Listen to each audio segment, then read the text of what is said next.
Okay, so I know there's no one viewing yet, but for anybody who's watching back, I've just decided to do a bit of a spontaneous stream this evening.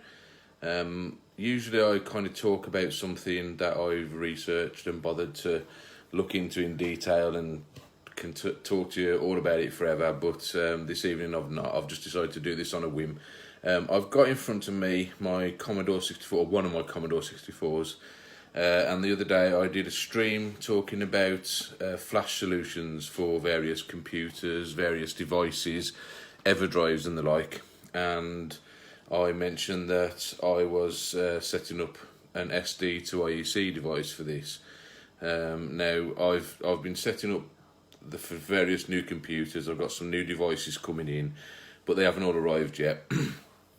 And setting up the flash devices for computers is slightly different to how it is for EverDrives. With EverDrives it's pretty simple. At the end of the day you just download a load of ROMs, you dump them onto the card once you've got, you know, maybe the loading firmware on there, and that's it, you're done. But when it comes to the computer flash devices, it's a different situation. So I'm just going to go through what I've done so far, talk you through what it's like trying to set up an SD2IEC, go over some of the Commodore games, show you a little bit of gameplay and show you where I'm up to. So at the moment, I'll just flip this round. At the moment I've got my Commodore 64 bread bin set up. You can see there, that's a replacement power supply I had to buy for this one. This one doesn't have a power LED. It's not my prettiest one, but at the end of the day it works, and that's all that matters. I'm doing it kind of ghetto style today. I haven't got the proper aerial lead for it, so I'm using standard RF, which is dirty, but you know, it works.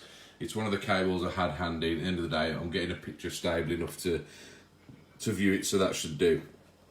I've got my two joysticks plugged in because, as anybody who's used Commodore will tell you, depending on the game, the joystick port that's active switches between the two. So I've plugged two joysticks in, so I've got two joysticks to hand, and I can quickly try and play it when I load a game up. And if one isn't working, I've got to start switching ports. I've got my SD2IEC device. This isn't the one that most people are familiar with. Most people are familiar with the SD2IEC device that plugs in through two separate cables. I've got the one which literally just plugs straight into the back. You can still buy these ones uncased, but I got this one actually used from somebody who, there's a company, I think it was in Spain, and they do these like this.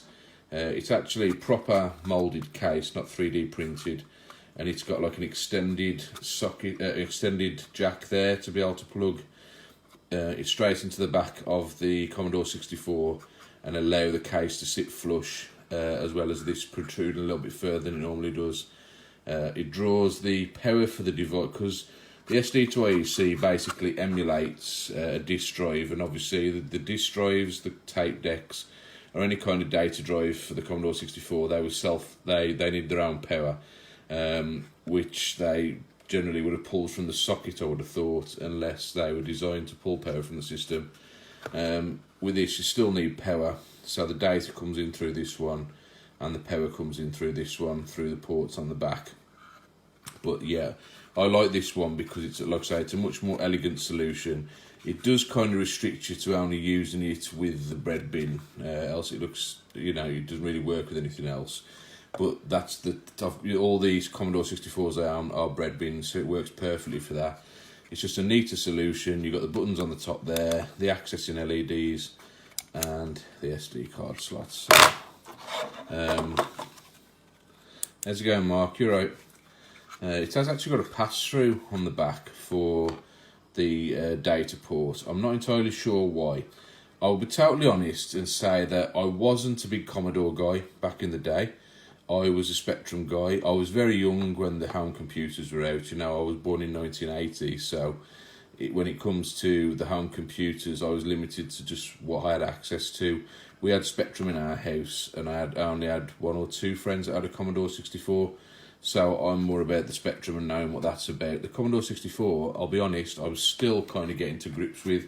There's there's several different models. There's so many different ways you can go, and obviously it's kind of midway in the line of Commodore home computers. So there was ones that came before it, and then obviously after it there was the 1 to 8, and then of course the Amiga computers came along. So there's a lot to get into. I do need to learn more about the home computer side of things. As I said before, I'm pretty clued up on most things retro. I was there for most of it. I have experimented, but I've not looked at anything at length. How's it going, Doug? You're right. And when it comes to things like the Commodore 64, it's kind of important that you do educate yourselves on these things. When it comes to owning one, it's pretty much essential. If you do events like I do, it's good to kind of know roughly what you're doing. And in the past, I depend on people who know a lot more about these things than I do. I mean, Woody on our team is our computer guy, and obviously recently we've got the Southwest Amiga Group guys who really know the home computers, and they've been helping us out with the last couple of events, and I have to lean on them a lot because computers take a lot more supervision than consoles do, and there's a lot more that can go wrong or be damaged. So I think it's just only my interest to kind of learn a bit more. Not doing anything super complex with it today. However, I've actually only part set up my SD2IEC. I've got a card in the top there, which is an 8GB SD card. I think the SD2IEC is capable of doing up to 32GB cards, if I remember rightly. You don't need it anywhere near that kind of space. However, the SD2IEC is a device, because it actually emulates a data drive. It emulates tape decks. It emulates disk drives. The Commodore line use the same port, same connections, and very much similar drives for most of their line. So you can actually add software to this and use the system with the Commodore 16, the Commodore Plus 4, I think, the VIC-20. The Commodore 64 and the Commodore 128. There's probably a couple more models I'm missing off there, but to my knowledge, those are the ones that it works with. So you can actually load up all the games and everything that you need directly onto this, and use one device to move you between all the different systems. So there's probably slight variations, I'm sure, but it is handy to have it all in one device. And if you only ever have one device out at a time, it's perfect. I mean, if we take a look at the file structure, I'm just going to pull my laptop up here. Hopefully I should be able to get this in focus. Shouldn't be too bright if I just adjust the focus slightly. So if we look at the file structure here, right, when you actually add the files to the SD card, you can see you've got different binaries on there for loading from the different systems. So you can see Commodore 16 there, which is FB16, FB20 is VIC-20, FB23K, 8K, I think that's when you've got the RAM expansions on those systems, FB64, which is for the Commodore 64, 64 DTV, is that for the CDTV? Not sure, and the 128 there.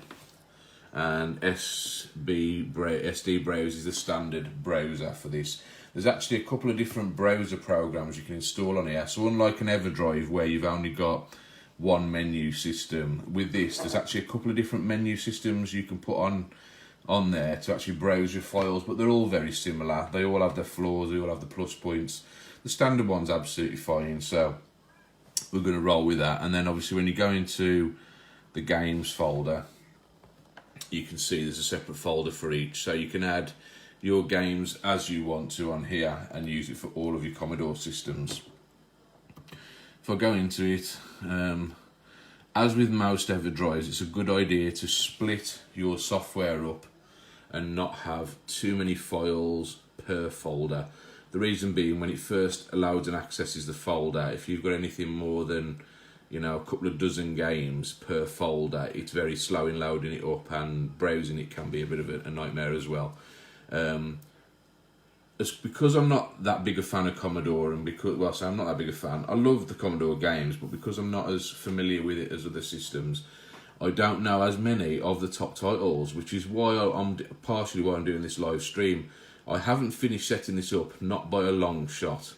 And as anybody who follows emulation will know, obtaining ROMs and obtaining games and things like that has become extremely difficult this year, because a lot of the sites have been shut down on DMCA notices, and even something like the home computers, it's becoming very hard to easily obtain full ROM sets for these things.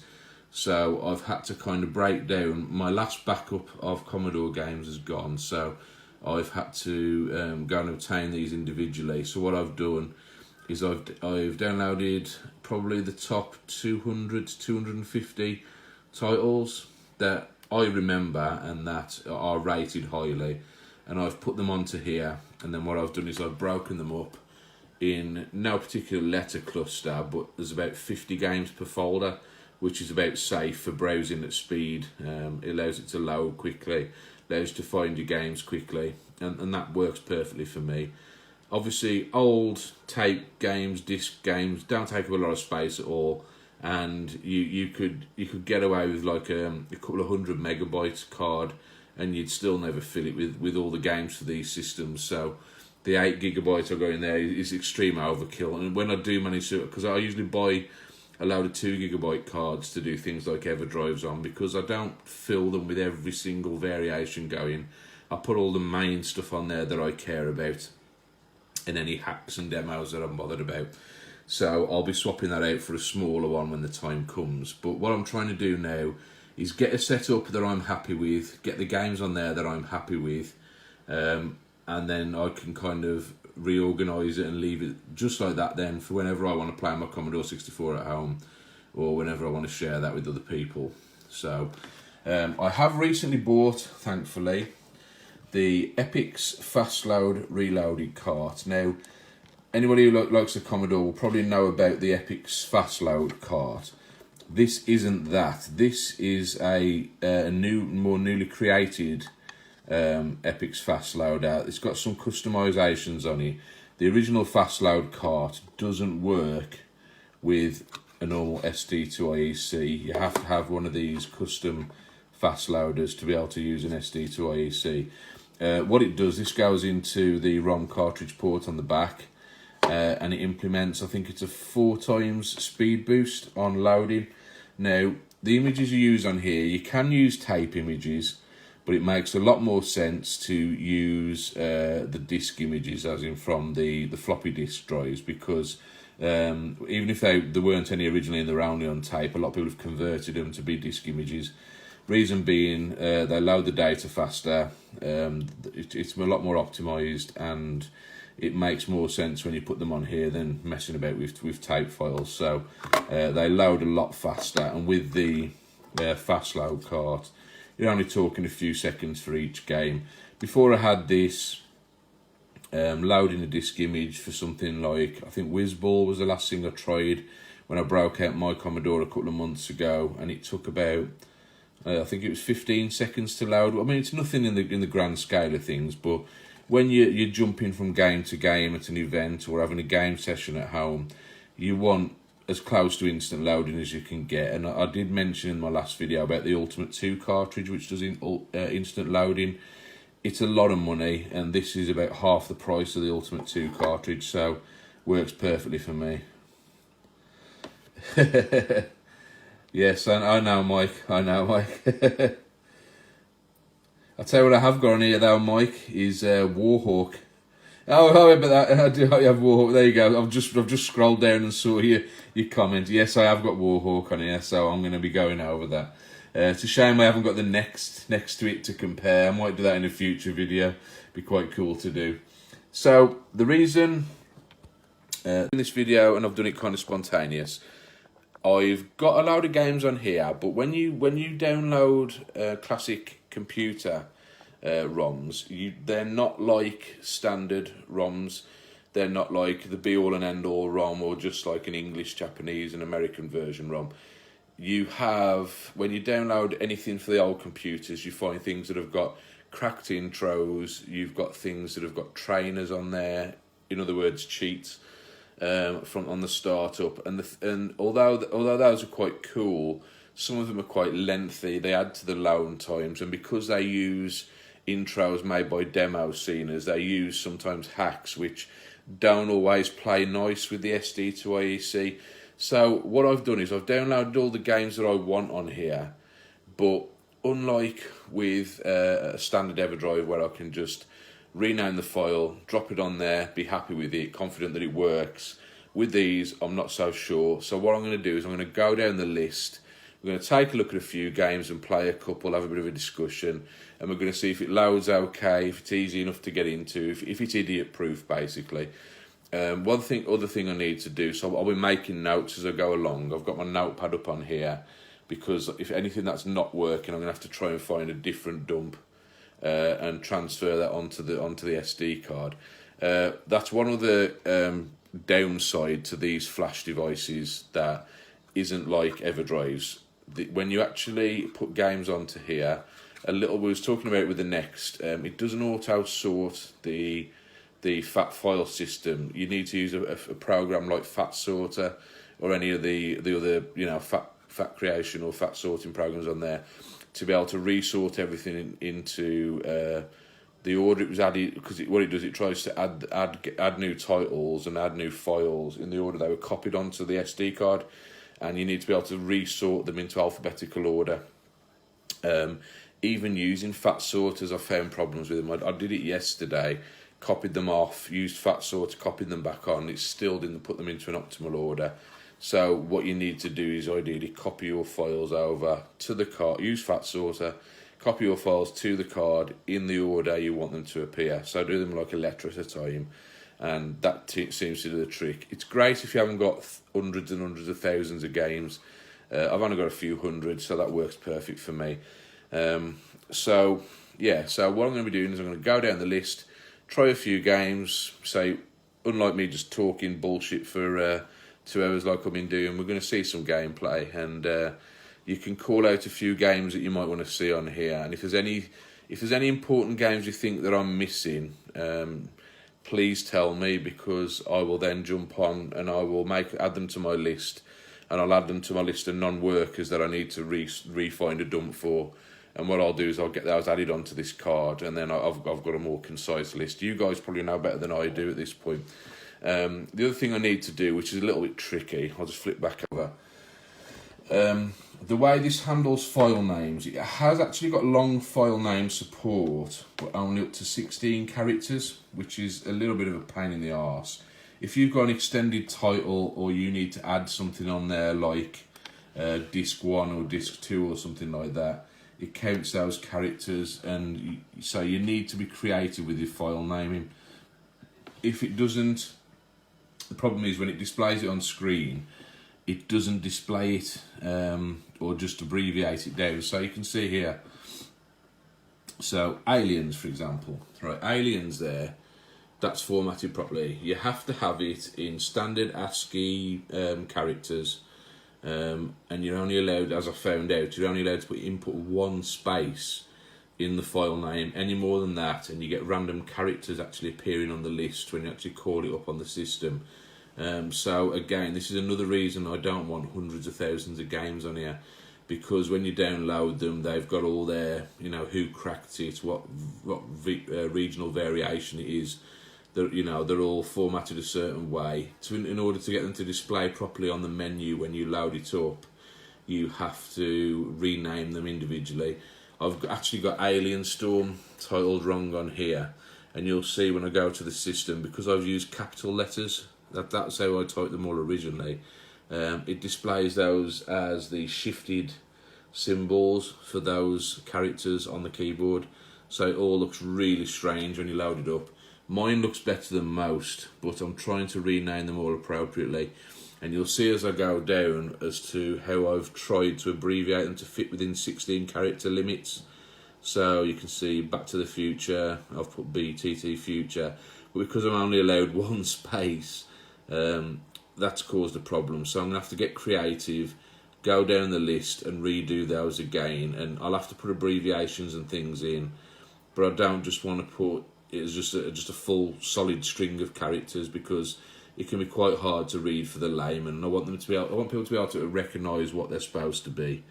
So yeah. So let's get the device plugged in, and we'll look at some games, and we'll see what's working, and we'll take some notes as we go along. So in the back of the Commodore, we just take the SD2IEC, bang that straight into there and into the data port, and then take the fast loader cartridge and we put that into the run port at the back there, and that gives us this arrangement. So that's nice and flush with the system there. There's the cartridge, and I say ordinarily I'd have the proper AV cables, but we're relying on crappy old RF today. We're going old school.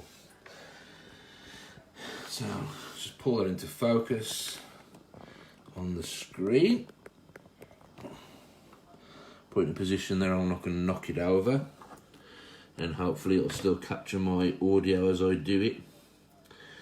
And also I can read your comments if you're making any.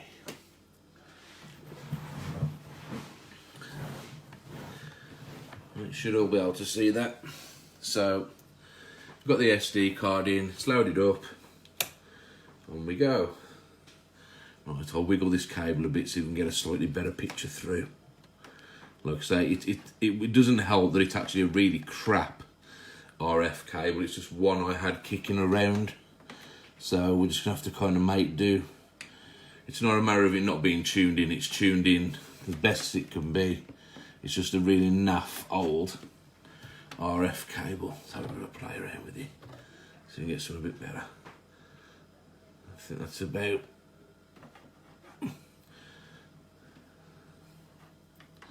Let's try and get a decent picture.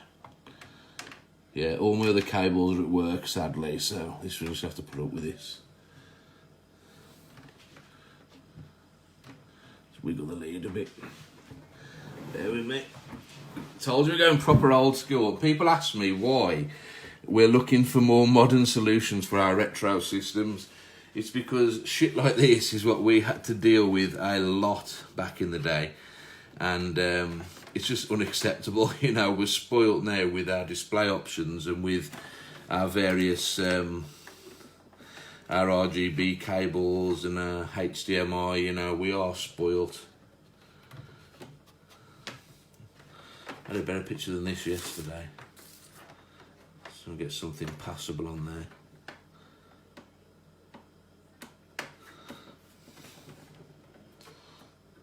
It really is a crap cable. I think that'll have to do. Right, okay. Yeah, exactly, Tony, exactly. So I'll give it a little wiggle occasionally so we can tidy it up a little bit. I don't think it's going to get much better, to be honest. So have to put up with a slightly staticky screen, guys. God, it's getting worse. Getting worse.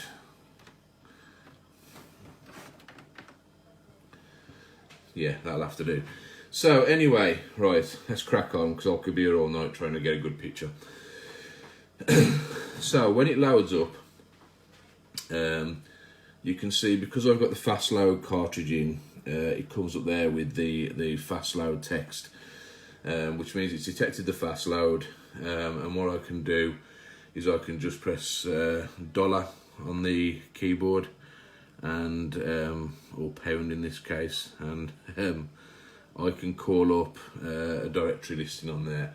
What I actually want to do is load the menu loader up. So we call up the command. This is now bringing up memories for some people who haven't touched a Commodore in a while. FB64. So what we're doing is we're actually loading the Commodore 64 menu loader. And then from there we can do whatever we need to. Comma 8, because it's still assigned as drive 8. And it's located the FB64 file. and then we hit run, and in we go. You'll probably see the static a bit more now, guys. So, let's have a little bit of a fiddle, see if we can tidy it up a little bit.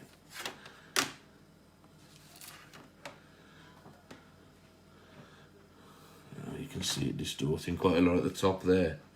That's a terrible picture. Wasn't that bad yesterday. Maybe it's just the way I've got my 64 angled.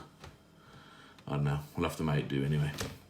So, when you get into the menu anyway, you've got a choice. You can either use your keyboard, cursor keys, or you can actually use a joystick. So, if I get the right joystick, I think that's the joystick that's actually in port. Yeah, the joystick that's in port 2. So, I've never understood why they never use a standard joystick port for Commodore. I always thought that was a completely dickish thing to do. But yeah, the joystick that's in port 2, that's the joystick that you can use to actually select from the menu. And again, I'm going to comment on this again, guys, but anybody here who's got any kind of influence with the Spectrum Next, for God's sake, please get joystick navigation of the menu implemented. This is how all standard flash devices for retro systems are now, and we really need it on the Spectrum Next. It will make menu navigation so much simpler for people who are just having a game. So, using the joystick, we can just go down to where we need to go, and we just go straight into games. And then you can see we've got the different categories there for each of the systems. You can see there, because tools and utils, because tools and utilities on the computer had spaces, it's actually replaced the spaces with arrows, which is really annoying, but you can't really do nothing about it. So we go into there, it tells you at the top what you're actually highlighting, tells you on the right hand side what you're actually going into. It'll tell you if it's a program, if it's a text file, it'll tell you if it's a folder you're going into. And then I've got my broken down into the different categories games. So if I jump into A first, because I mentioned the way the file naming was going, and you can see there the first game that's listed, Alien Storm. You can see how it's got a spade and a heart in the first places. The actual structure of it looks correct because there's only one space in the file name and it's under 16 characters. But because I've done those as capitals on the file name, I forgot to change them to lowercase. They've come up as the symbols that are actually on the front of those keys on the Commodore 64 keyboard, so that's annoying. I'd actually renamed a lot of these correctly, but then I realised you can't have more than one space. So Alien Syndrome there, you can see it's come up with this little funny squiggle and done away with most of the file name and just left the 2 and 3 at the end, which they ain't even in the file names.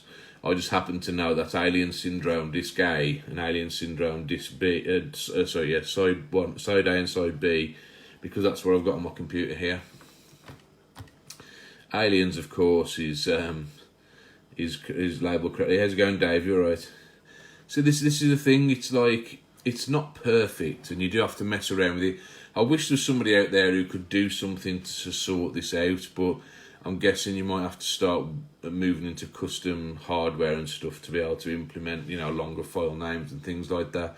I don't know the ins and outs of it. I just wish someone could tidy it all up. I like uniformity, and it kind of messes with my chi a bit when all these different, I've got EverDrives which are so consistent. They use the same kind of file system. They use the same kind of menu look, and the way you use them is pretty much the same. And yet, when then you switch to a different one like this, and you expect the same experience, and it's completely different. I just wish people could kind of standardise it. I know it's different people working on it, but come on, user friendliness. If I was a coder, user friendliness would be top of my list of things to put in. So let's start with it's probably a good game to start. Actually, we'll start with Alien Storm. And you go into the game, you go into the D64, it identifies the different files that are contained in that, and I think it is just Alien Storm for this one. That's another thing. When you go inside the D64 disk image, it actually lists all the different files that are contained within that binary. So So you have to find the right file sometimes to be able to launch the game. But I've launched this before and I'm pretty sure it's just Alien Storm. And you can see this has got a custom loader on it because obviously it's been cracked by somebody at some point. It's nice to see demo screens, but it confuses people at events when they see things like this and they're like, well, that's not the game, and they end up turning the system off and back on again, and then they're fighting a losing battle. So I may have to replace these ones that have got loader screens with ones that haven't. But as long as they work for now, I'm quite happy with that. So it's different key to skip through the demo screens and the cracked screens as well. So I had to hit space there, and then I can't skip this by the look of it. Let's get a bit of that volume on this.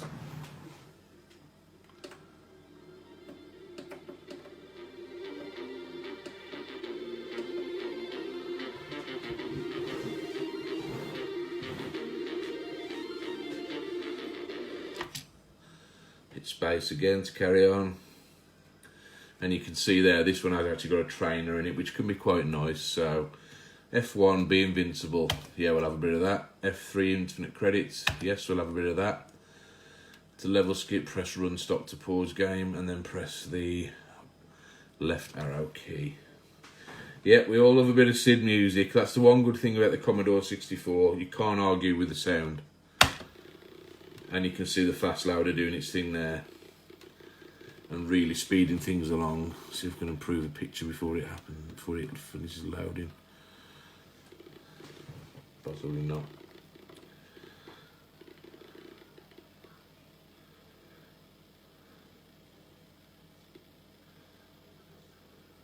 Settle up. I don't know, I didn't see that. There we go.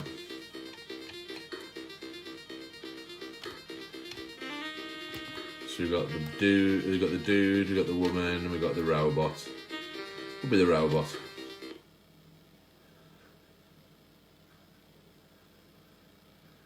But you know what? The fast loader on the game like this is a big help, because these loading sequences, you know, you're probably equating it to like a CD loading sequence now.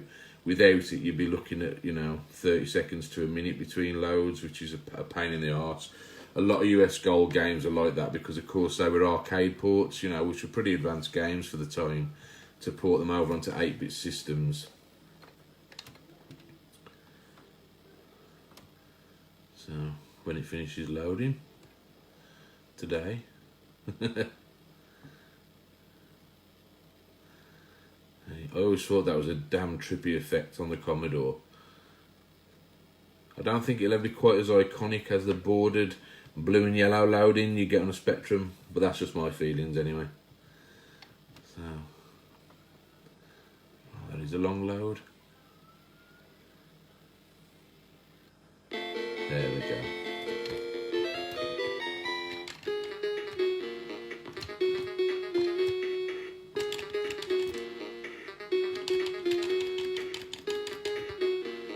Wow, the control is very sluggish.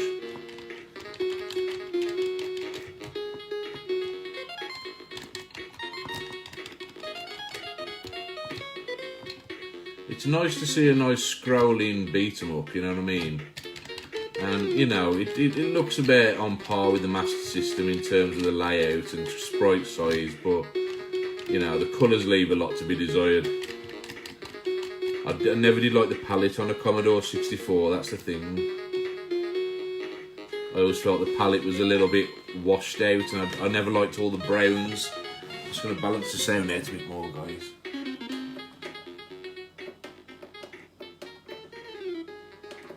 That's it. Probably only just about hear me, but I'm trying to talk. It can be a bit distracting. Okay, I mean it's not that bad, but when you turn around, there's a bit of like an input lag, like a delay. It's not very pleasant, I'll be honest. You know, there's a decent amount of animation going on. The enemies are all there from the arcade version that I can see so far. Yeah, even the little dudes that give you energy back. Yeah. It's okay. I won't lie. It's better than anything the Spectrum could have done, I would imagine. You know what I mean? The biggest problem the Spectrum had was that because it couldn't do sprites, it couldn't really do arcade-like games. You know what I mean?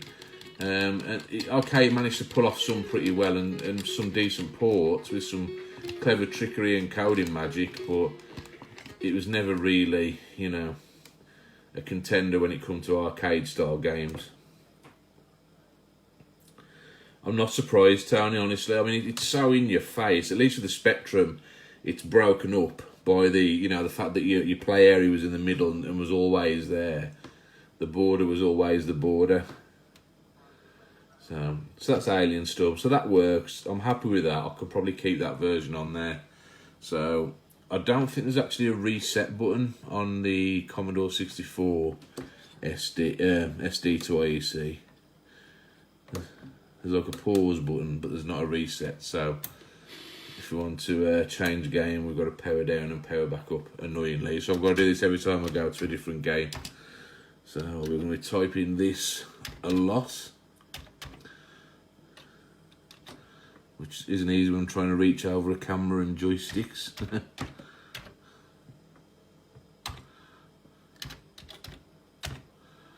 So let's go back down the list. So what I'm going to try and do is I'm going to try and go to some of those games I really care about and see if they work or not. If there's any games you want to see, just type it in and I'll call it up. If there's any games you think I haven't got on here that you think that I should have on here, let me know. Again, type that in, and what I'll do is I'll add it to my list and download that. So yeah, Arkanoid. I'm a big fan of Arkanoid, so let's give that a quick test.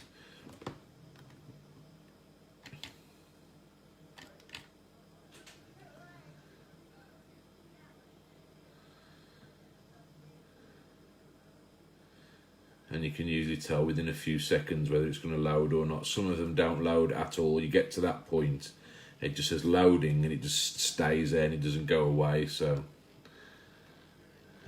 B toggles trainer again. Not a big fan of these cracked screens and loading. See, that's more like it. That's what I remember. That's what I'm more familiar with. Although with a much better picture than this.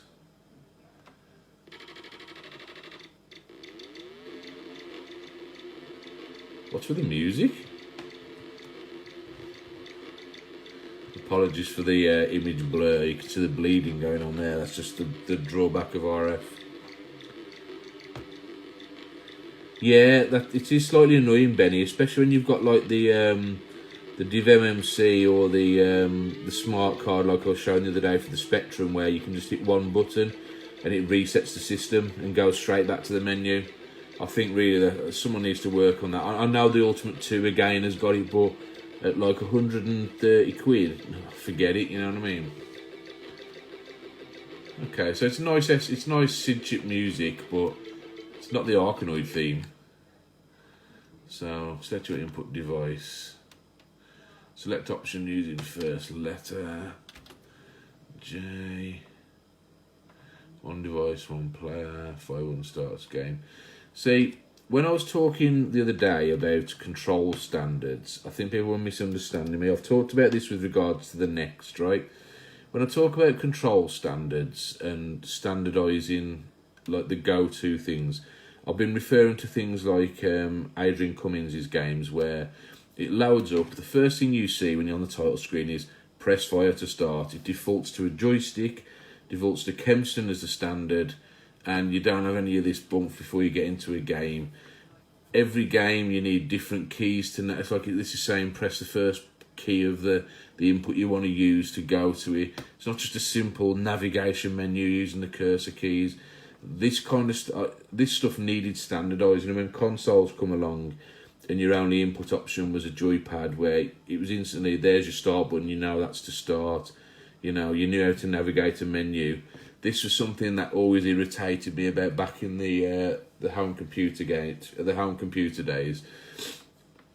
and I'm hoping moving forward with the Next that everyone keeps it simple. So you'll have a title screen, you'll instantly be able to jump in with whatever control you've got plugged in, and you'll be able to go to this afterwards if you want to, edit any options. I'm hoping that they keep it nice and simple and make it a more user-friendly gameplay experience. I know I'm referring to the next a lot, guys, but it's right around the corner. I'm getting really excited for it, and I've played most of the games that are coming out for it, so I'm psyched, man. So, going back to these old computers now, that's why I'm referring to it a lot, because I'm being able to kind of highlight and see the things that might not have bothered you at the time, and yes, they give you nostalgia, but it's these little irritating things, and I think we need to move away from that. You know what I mean?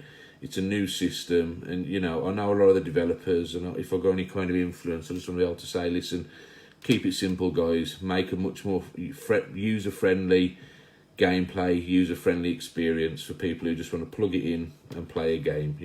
People want to do the coding; it's all there. But, make it nice and simple so you can jump on, navigate to a game and fire up within a few seconds. That's what people want to do. Rod Hall, Rod Hall? Is that a real person, Benny? That's crazy. I hope he has, because if he does, I'll probably upgrade to that version, because it's a lot simpler than... I don't like killing the power to come back on. You should just be able to reset it. So anyway, let's... Right, fire button starts game. Well, clearly not, because I'm pressing fire, unless it's the other joystick. Right, I've pressed J, so it should definitely be working on joystick. Pressing fire. Disconnect mouse to select option. I haven't got a mouse plugged in. See, this is annoying. This is really annoying, because I'm like, what the hell do I do? One device, one player. I'm going to have to play this on frigging keyboard.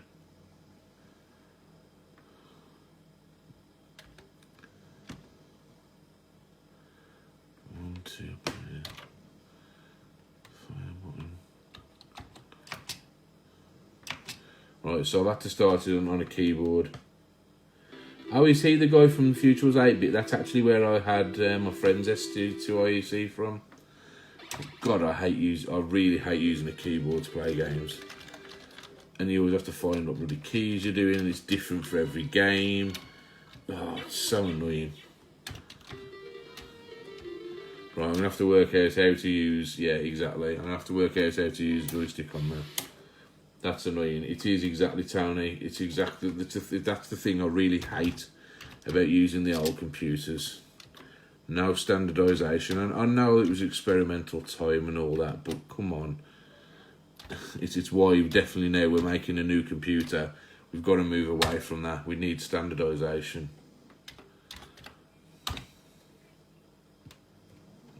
So anyway, let's... are there any games out there you guys want to see? Because I've got most of the popular ones on here. We'll start staying in this category for now, but... we'll make our way down.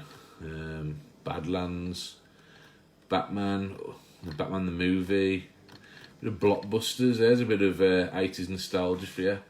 Bruce Lee, Budokan, Burger Time, Cabal. Actually, Mike. Oh, I think Mike's gone. I know Jim did Cabal for the Spectrum. Did he do it for the Commodore 64 as well? In fact, yeah, we'll take a quick look at that actually. And we'll see. If it's got the same credits as the Spectrum one, I would imagine this was also Jim's work.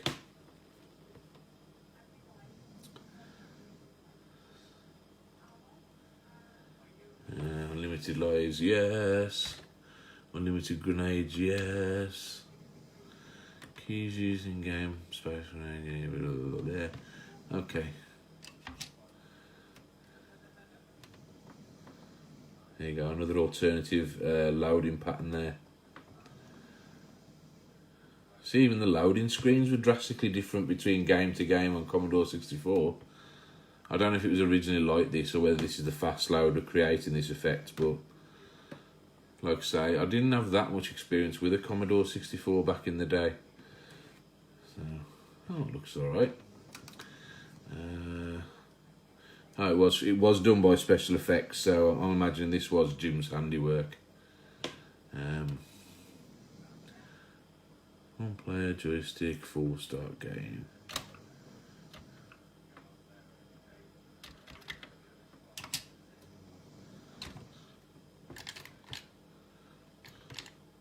Oh, fire starts it, there we go. Get ready, player one.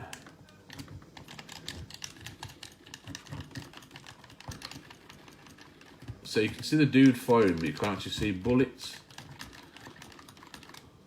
Oh, you can see enemy. I was gonna say at least you can see enemy fire. I was bloody out so. How do you roll? Can you roll on this? I know you can roll on the arcade version. I don't know if you can roll on this. You can grenade with spacebar. Oh, so that was another thing that was a little bit annoying. It was a shame with the Next they didn't take the opportunity to create a new standard, maybe a 2-button dedicated joystick. Maybe would have been quite nice. I know you can use a Mega Drive joypad. It'd be quite cool if there's any games that are going to utilise that, especially any arcade style games. You need more than one button for operation, and as much as you can try and optimise it for a joystick, it doesn't always work. Oh, without the roll, this is kind of hard. But I'm getting by.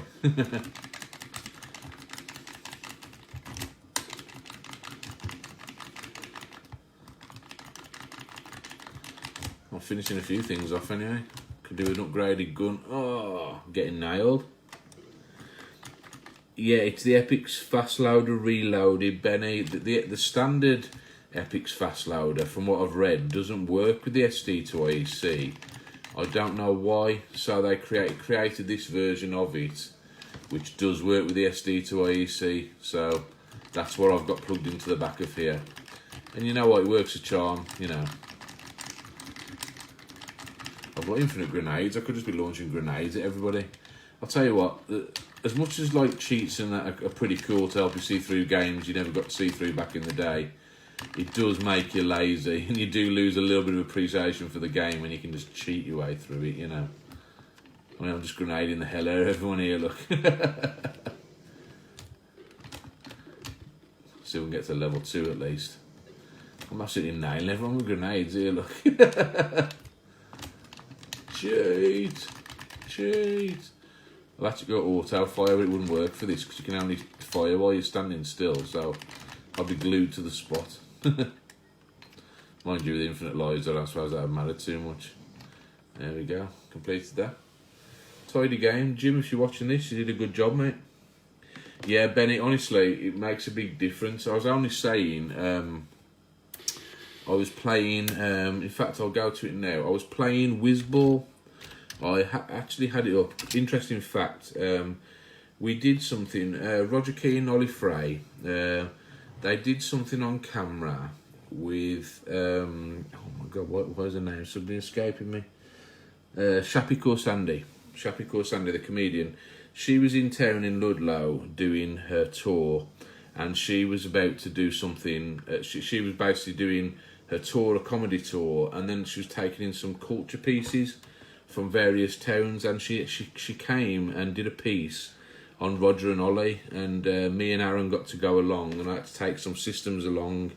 They were talking about, obviously, that they'd created the magazines, talking about the old computers, and we had to set up some computers there, and we set up some games just for her to play.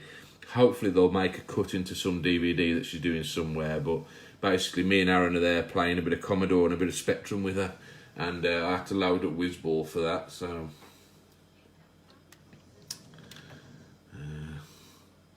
Yes, 64, 8,1. I'll load up Whizball now, and you'll see the difference it makes with a fast loader.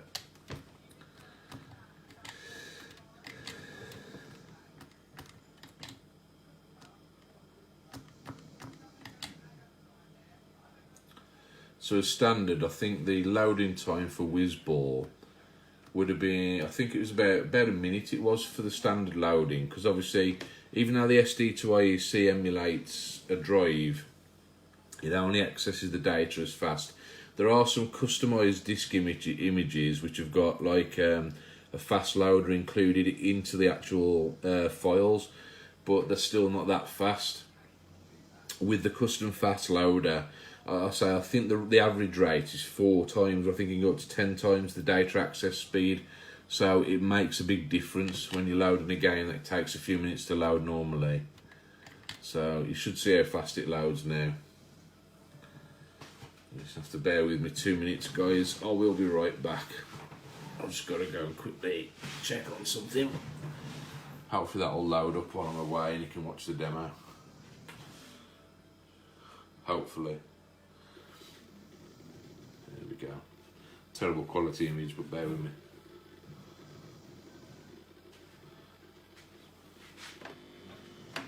Yeah, this RF cable's naff. Back in a sec.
Okay, sorry about that, guys.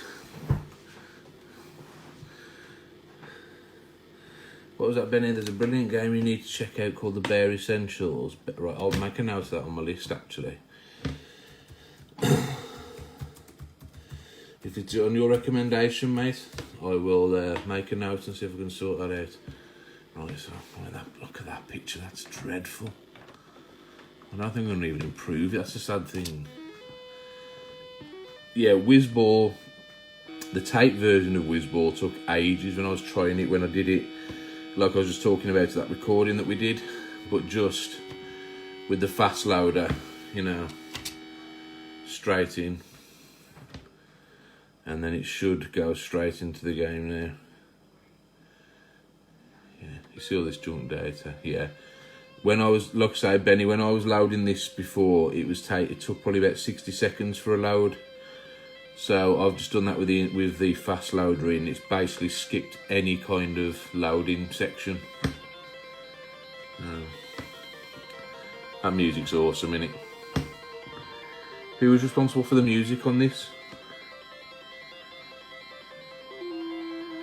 Whizball. Well, Whizball was Ocean, wasn't it? Oh no, Sensible Software, sorry. I don't know. Dalglish, Ben Dalglish, maybe? Jerry and Tell.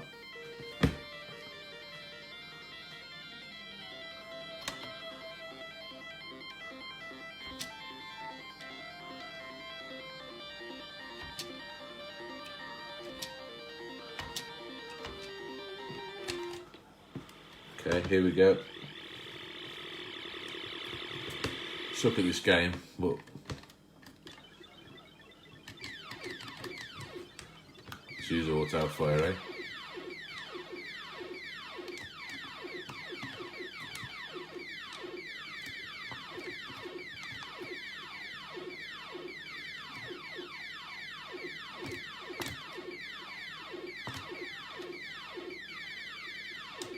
So I can't go that way then.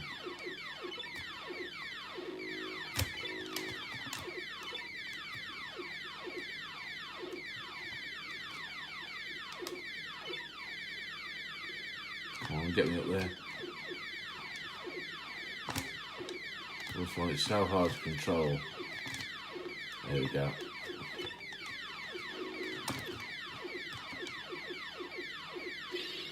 Oh, I knew I'd end up lamping into that. I did say Ocean on the loud screen, yeah. If anyone out there can tell me who was responsible for the music, much appreciated. It's quite cool, you know what I mean?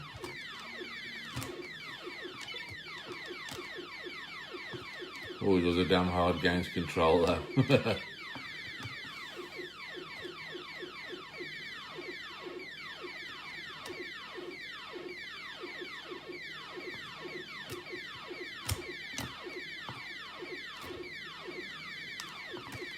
So it doesn't go that way then. There we go.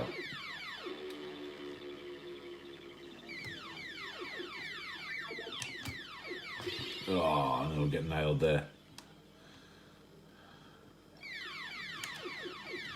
Don't think we've got a train on this one, have I? So I'll be dead in a second.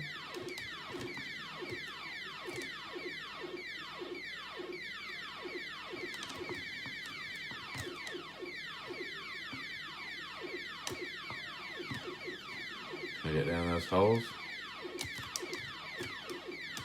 Oh, who knows?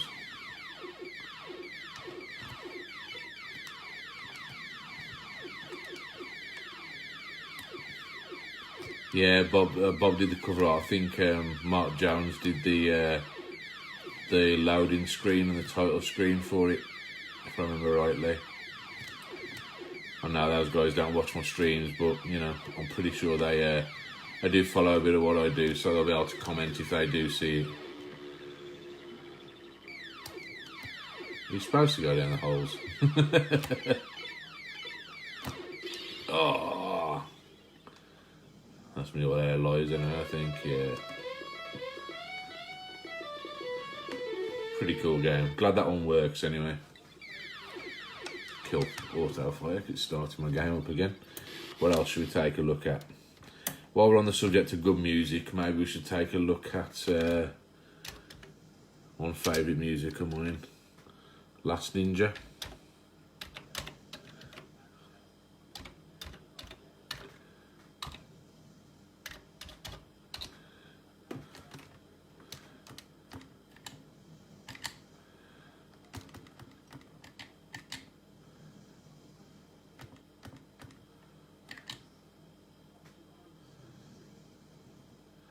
So you can see if I mean, some of these are named really well on here, you know, the file system's doing what it's supposed to, but for other ones here where I've added too many spaces, you can see where it's messed up.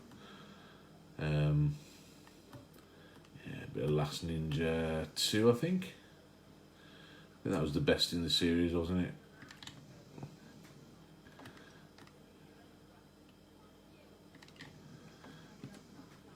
See how quick this loads up.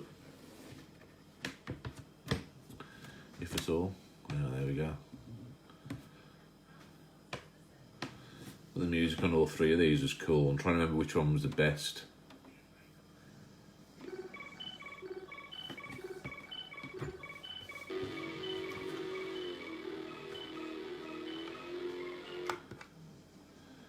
Should let that play for a bit, shouldn't I? How's it going, Woody? You alright?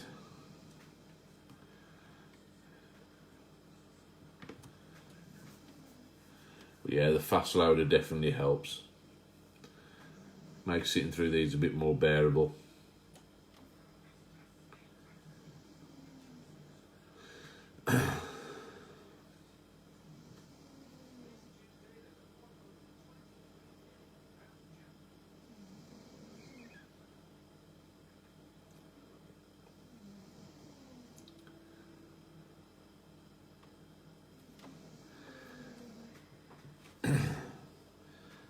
It's taking a while to load in with the fast loader. Can you imagine how long this would have been originally? Assuming he hasn't crashed, of course. Like I say, I've not tested all these games, not sure what's working and what isn't.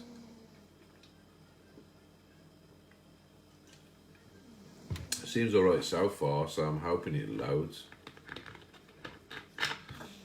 And if any of you know how long this normally takes to load. There we go. So even with a fast loader, that was still a good, what, 20 seconds or so. I mean, it's only CD loading times, you know what I mean? But imagine that in real time, would have taken a long time. Just let the music play for a minute, eh?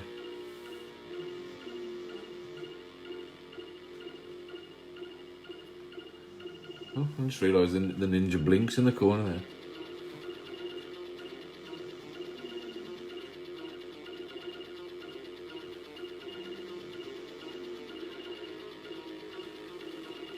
You know, as much as I love my Spectrums, you can't beat a bit of Sid music.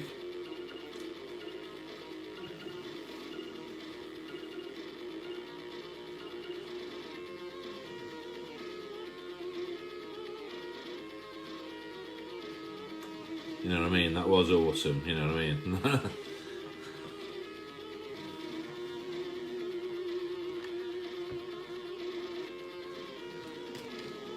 Let's get into it.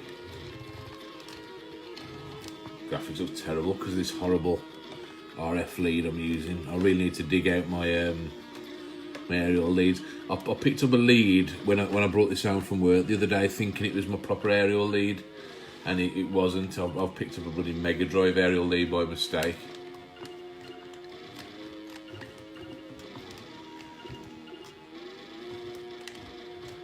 I have no idea where I'm going. It's been so long since I played this game.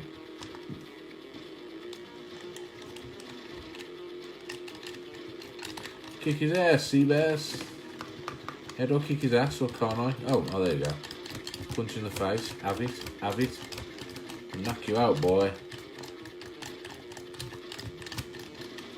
Unless I don't get killed first. Yeah, I'm gonna die. Oh, I kicked you in the nuts at least. Die, asshole. Ugh, have it. The control was always kind of strange on this game. The way he kind of moonwalks everywhere if you don't set the control up right. No problem, Tony. Take it easy, fella. Like I say, this is just me arsing about this evening. I'm not really covering anything in detail.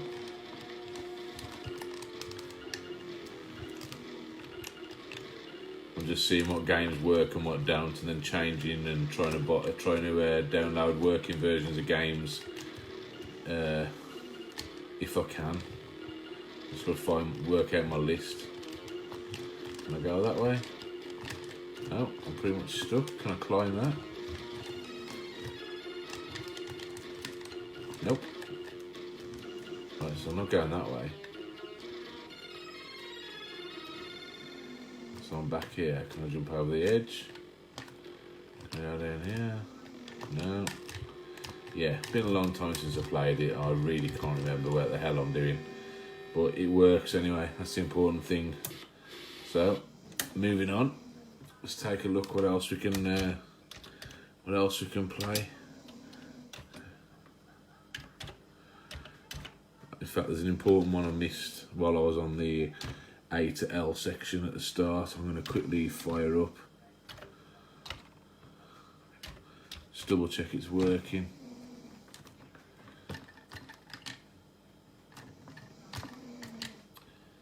Let's take a look at when it loads. Barbarian. I love Barbarian. Brilliant game. Not everyone was a massive fan of it, but I was always a big fan of it. Assuming it loads. Yep. Seems to be working. I've done well so far. All the games load at least. It's got a stupid trainer on the start, but a stupid crack on the start, should I say.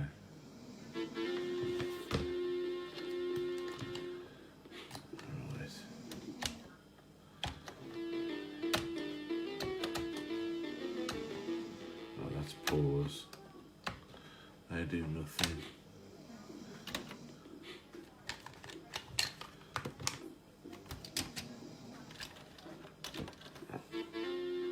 I did something. Restarted the demo. I'll look at it. It'll start a game.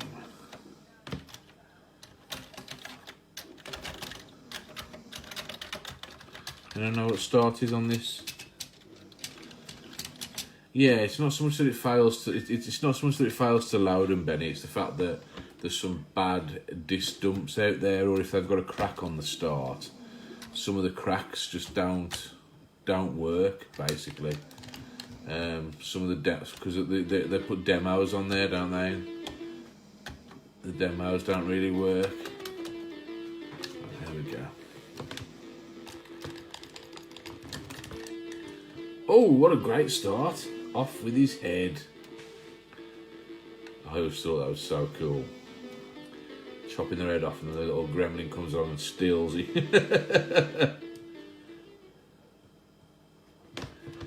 I don't know what it was I pressed in the end. I think it was return. Oh, nearly got him then. I'll get ya. Asshole.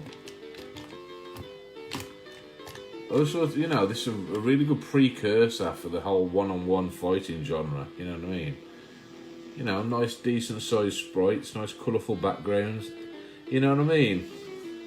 When you land that head chop, it's awesome. When you're playing two-player as well, all you do is you're just trying to land that head chop. You can get away with it for about the first 10 levels on this, and then you got no chance. Trying to remember the moves. That's the one everyone remembers when you got the high cut headbutt, which never lands. Low chop. You can get away with just low chopping them to death, if I remember rightly. Unless they trap you. Just need to roll into him, get him back out the corner. That's it. Oh, I've trapped myself in that corner now. Oh, I thought I was going to land that one there. I'll get you, asshole. Oh, he got me. I don't believe it. Oh, straight up lamped, man. What's going on? Right, so I know Barbarian works anyway, but I just had to show that because who doesn't love a bit of Barbarian? Right, let's see what else we've got that I need to check on. Oh, there's one important one. Probably my favourite Commodore 64 game ever. And let's just see. I better check if it's working. International Karate Plus. I'm sure I've downloaded it. Whether it works or not is another matter. Hero, Impossible Mission, Int Karate. Ah, that's right. I've downloaded like a compilation package. Right, so I've got Part International Karate, Part 2, International Karate P plus M. Don't know what that is. Let's try that.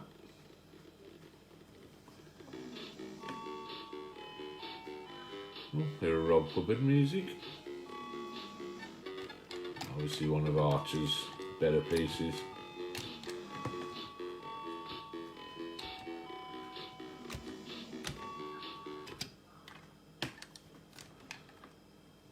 Okay, so that just returns us to title screen. Oh, that's not good, is it? So it looks like I might need to download a new International Karate. That sucks. Unless I selected the wrong file, but I don't think I did. How's it going, Az? You alright? What are you doing anyway, man? You're supposed to be in Blackpool. You shouldn't be watching Facebook videos on holiday.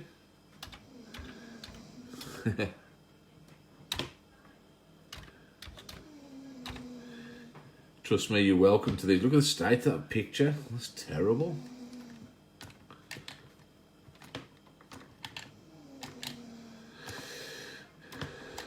Let's see if I can get one of the other International Karates running. It's like God's waiting room. Yeah, pretty much. Try going to Eastbourne, man. Then you'll see some. Then you'll see some wrinklies. International Karate Part 2, check that, see if that works. Well, we've got loading, we've got strobing, but have we got a game at the end of it is the question. I'm so glad I'm not epileptic, else I'd be tripping balls by now.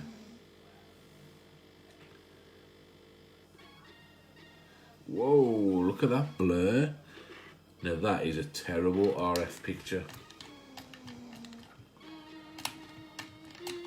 It is just International Karate, not Plus.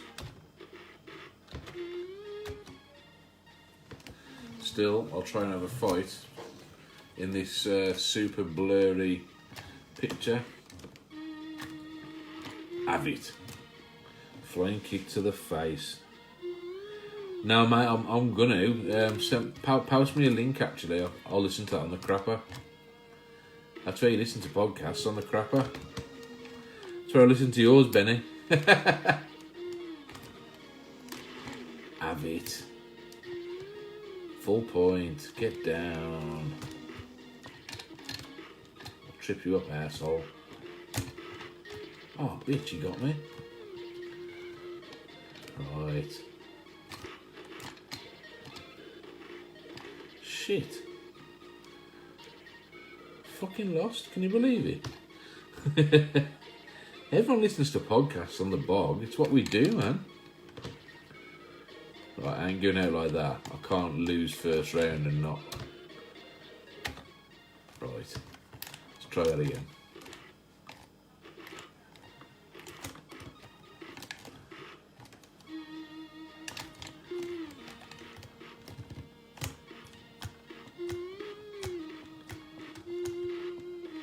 Got him. Yeah, Benny, you know what? You jest, but it's a standing joke in my family that sit down visit takes way too long for me. So yeah, pretty much. Changes out once you find something to do, you know what I mean? Get down, you bitch. Ha! I won. Time ran out.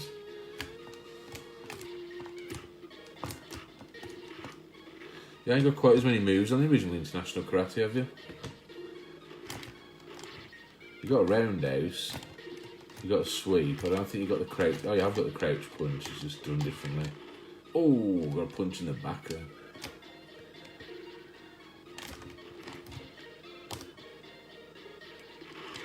there. Faked him out.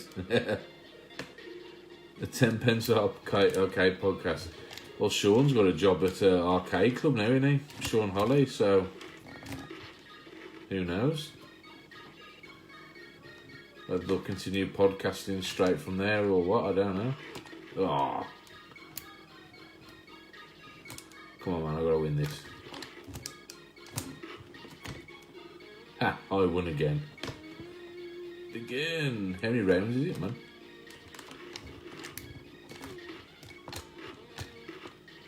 Get down. I know, yeah, not bad, eh? Cheers, Az. I'll check that out in a bit, mate.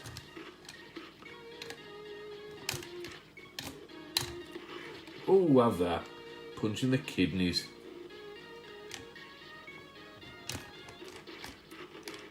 Oh, big roundhouse kick to the face. Oh, cut one back then. I can get this going now. Gotcha. Half point. Oh, I won anyway.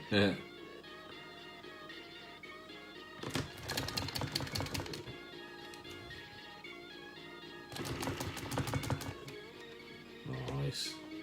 Bossed him off the boards. No problem, Benny. Take it easy, man. I'm going to sign off myself in a sec anyway. I just wanted to show people a bit of what it was like anyway. There's probably quite a few games on here I need to go down, check if they're working or not. Yeah, there's quite a lot I've got to sort through on here, and to be honest, doing it with this rather than NAF RF cable is a bit of a distraction. I'll have to get my proper video cables from work. But anyway, yeah, I'm gonna knock off now, and yeah, enjoy the rest of the evening, guys. I'll be back with another stream later this week. I've got something special coming. Hopefully I'll be doing my video on the PC Engine, but if not, I've got plenty of other things I want to discuss. I want to do my retro gaming room 101. I want to talk about our upcoming event, Revival Zapped 2018. It's our next mini event, our first one for a couple of years, and if you want to check it out, go over to Revival Retro Events page, go to the website, check it out. We're going to have a load of arcades there, a load of consoles and everything. Just a nice pre-Christmas beer, you know, buy some stuff from the traders, come have a drink with us, have a good retro gaming session here in the Midlands, and yeah, then we'll be hopefully be announcing plans for Revival 2019 there as well. So let's see how it goes. But cheers for watching anyway, guys, and we're back with a proper stream a bit later this week. See you later.